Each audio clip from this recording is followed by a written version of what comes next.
सदर के लायक नहीं है।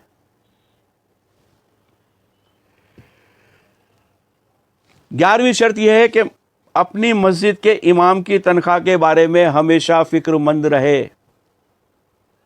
मस्जिद में जो इमाम है, जो मुअज्जिन है, अजान पढ़ने वाले हैं, जो नमाज़ पढ़ाने वाले इमाम हैं, उनकी तनख्वाह के बारे में हमेशा फ़िक्रमंद रहे, उनके परिवार के बारे में फ़िक्रमंद रहे।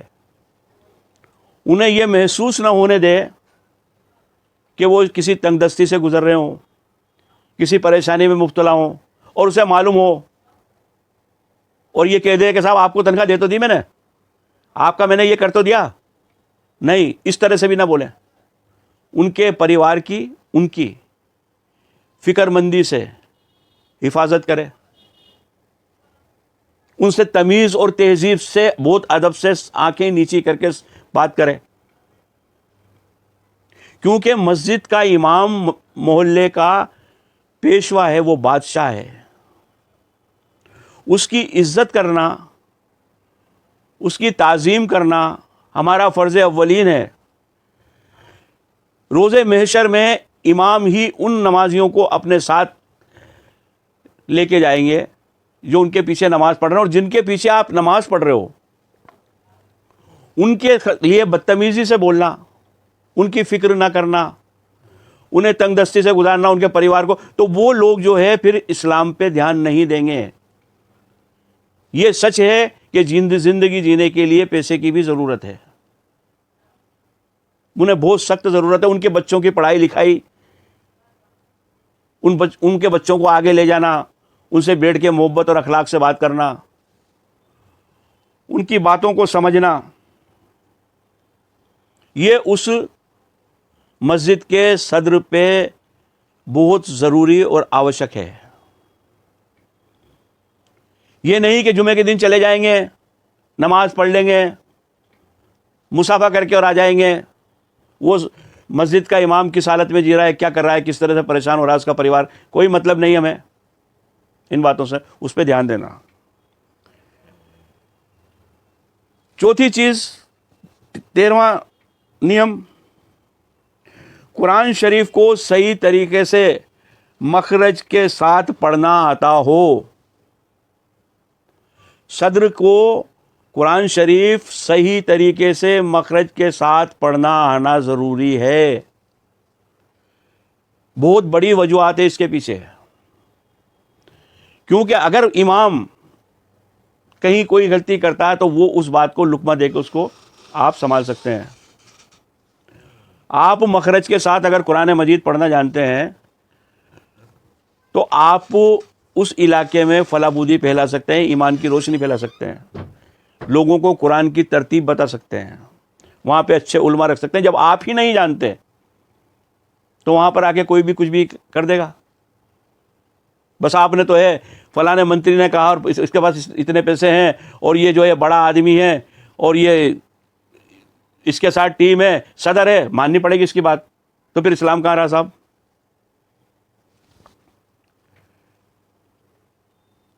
चौथी चीज़, 14वीं शर्त, उलमाए इस्मा के बारे में दिल से किसी भी तरह की नफ़रत और गुब्ज़ ना रखे। उलमाए इकराम के बारे में दिल में किसी भी तरह की नफ़रत, किसी भी तरह का गुब्ज़, किसी भी तरह की बदनीयती ना रखे। जैसा कि आज लगता है कि मस्जिदों में सदर ने बोर्ड लगा रखे हैं कि यहाँ फ़लानी जमात नहीं आ सकती, यहाँ पे सदर से इजाज़त लिए बिना तकरीर नहीं की जा सकती, यहाँ पे ये नहीं किया जा सकता, जबकि सदर कुछ भी नहीं जानता, जीरो भी नहीं जानता। और एक उलमा को जो अपनी बात कहने की कोशिश कर रहा है, समझाने की कोशिश कर रहा है, उसको उस बात से वो रोक रहा है, गुब्ज़ रख रहा है, उससे नफ़रत कर रहा है, उसे नंबर बता रहा है, ये 24 नंबर है, ये 26 नंबर है, और इन बातों से तुम्हारे इस्लाम में इख्तिलाफ पैदा हो रहा है। आज तुम्हारी बहुत सारी जमातें, और यही वजह है कि आज तुम पर लोग जुल्म कर रहे हैं। तुम्हारे अंदर यकजहती, तुम्हारे अंदर एकता है ही नहीं, कुछ भी कहीं भी नहीं है, क्योंकि जो मस्जिद के जो सदर हैं वो नहीं आएगा, वो यूं नहीं करेगा, बोर्ड लिखे, फिर मस्जिद फलाना, मस्जिद ये, अरे मस्जिद तो अल्लाह का घर है। आप मस्जिद में किसी को अच्छी बात कहने से नहीं रोक सकते। आप नहीं जानते, आप आलिम हैं, आप इल्म जानते हैं क्या?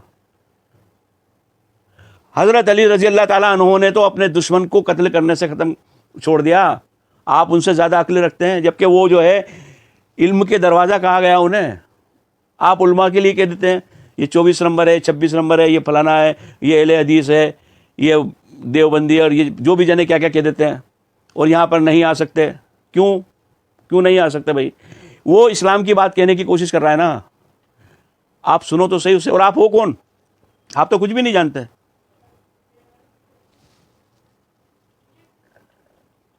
ये तमाम चीज़ें मौजूद होने के बाद ही आप मस्जिद के सदर बनने की योग्यता रखते हैं, और आप अपने बलबूते पे, अपनी अप्रोच पे, अपने पैसे के बल पे,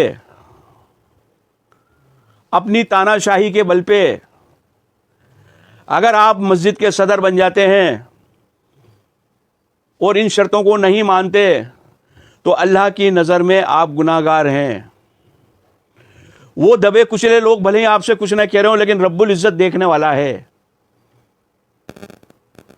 रब्बुल इज़्ज़त हर हरकत को देखने वाला है। आपको अपने दिल को देखना है, अपनी खसलतों को देखना है, अपने आप को चेंज करना है। मस्जिद का सदर मामूली चीज़ नहीं होती। किसी भी एरे गेरे नत्थू खेरे को मस्जिद का सदर नहीं बनाया जा सकता। पैसे के बल पे, राजनीति के अप्रोच के बल पे, उसके साथ टीम है, नहीं बनाया जा सकता। इल्म की बिना पे, अगर पैसे के अप्रोच पे और इस बात की ताकत की अप्रोच पे अगर इस तरह से होता इस्लाम में, तो सबसे पहले तो जो है हज़रत अली रज़ी अल्लाह ताला अन्हु, जो कि नबी करीम सल्लल्लाहु अलैहि वसल्लम के दामाद रहे हैं, उन्हें खिलाफत मिल चुकी होती, उन्हें बनाया जाता। हज़रत उस्मान गनी रज़ी अल्लाह ताला अन्हु, उनके पास बहुत पैसा था, और आज भी उनके नाम से जो है अरब के अंदर बैंक अकाउंट है जिसके अंदर इतना पैसा है कि शायद ही किसी के पास पैसा हो।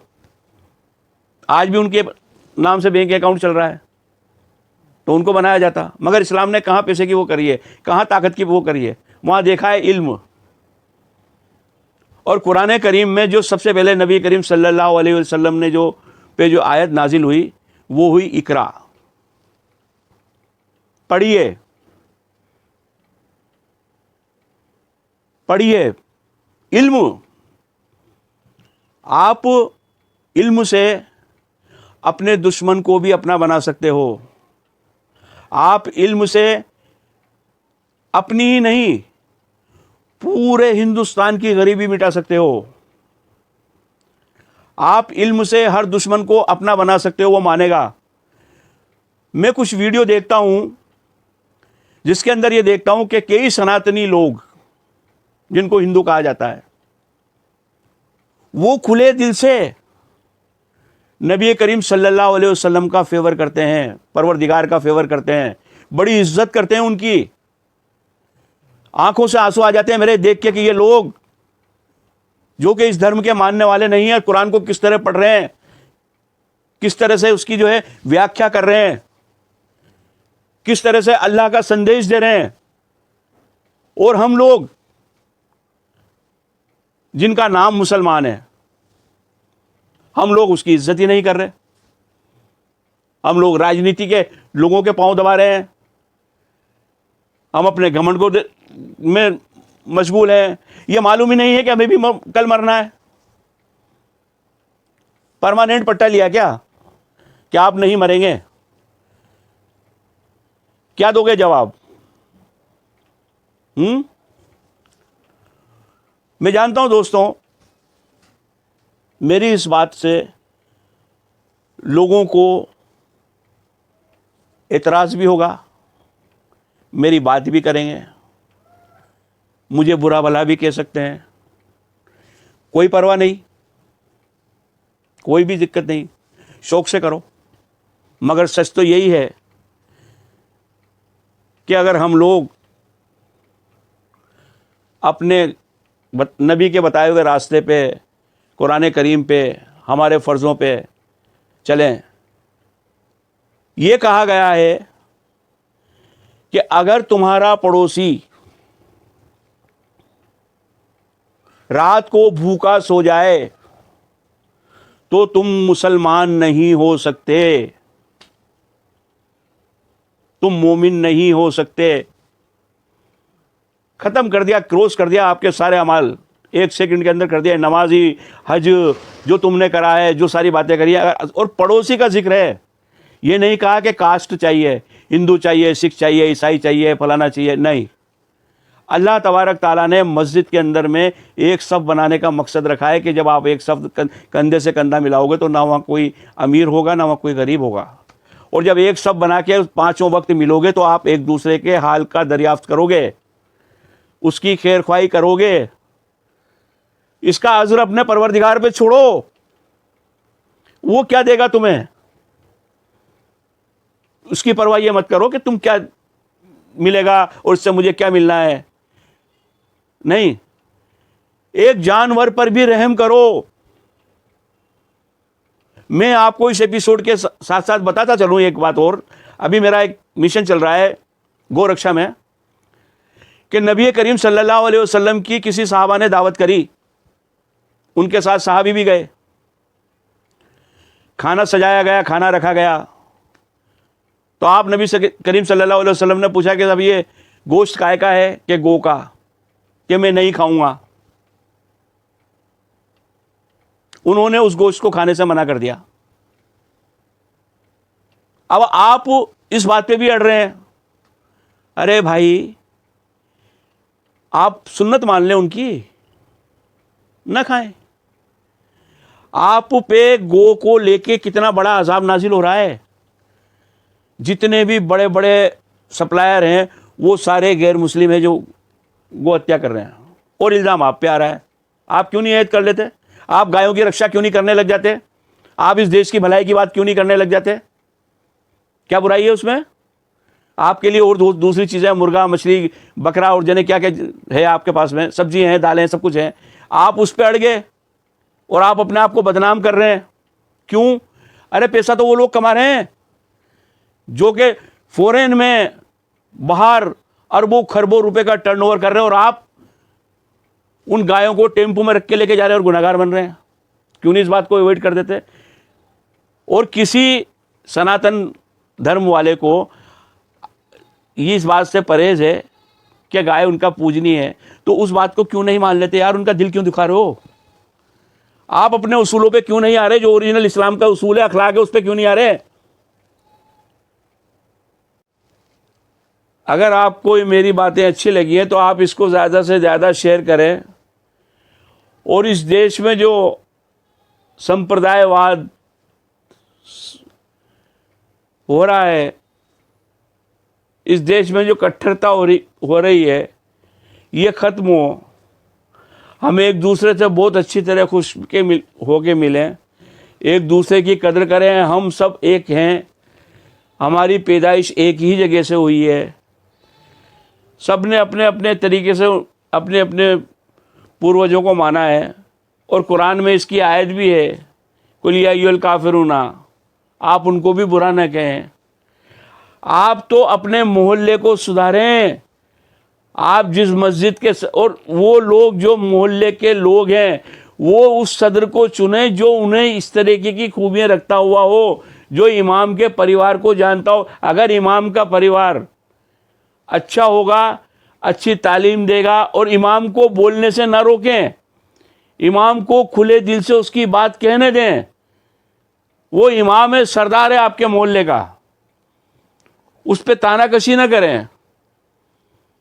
मैं आपसे गुजारिश करूंगा कि मेरे इस वीडियो को ज़्यादा से ज़्यादा शेयर करें, लोगों तक पहुंचाएं।